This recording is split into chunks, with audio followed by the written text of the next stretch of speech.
अष्टम ए की छात्रा हूँ। मेरे विद्यालय का नाम उत्क्रमित मध्य विद्यालय रिचाई है। मेरे प्रेरक शिक्षिका अर्चना कुमारी है।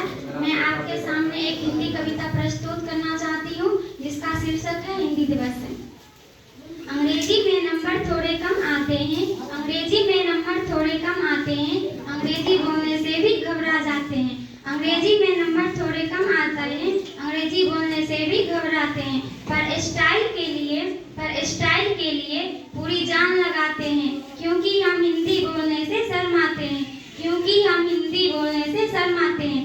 एक वक्त था जब हमारे देश में हिंदी का बोलबाला था, एक वक्त था जब हमारे देश में हिंदी का बोलबाला था। माँ की आवाज से भी सुबह का उजाला था, माँ की आवाज से भी सुबह का उजाला था। उस माँ को अब हम मॉम बोलते हैं, उस माँ को अब हम मॉम बोलते हैं, क्योंकि हम हिंदी बोलने से शर्माते हैं, क्योंकि हम हिंदी बोलने से शर्माते हैं। देश आगे बढ़ गया, देश आगे बढ़ गया, पर हिंदी पीछे रह गई, पर हिंदी पीछे रह गई।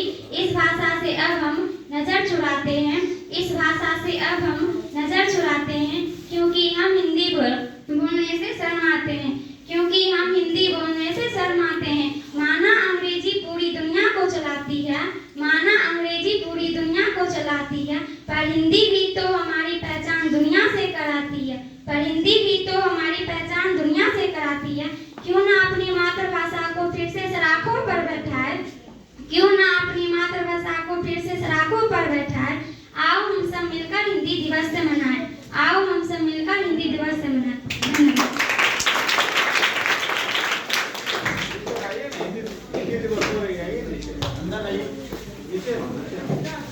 बहुत ही सुंदर प्रस्तुति रितिका के द्वारा, यह प्रेरित करने के लिए कि हमें जो है हिंदी बोलने में कभी भी शर्म महसूस नहीं करना चाहिए।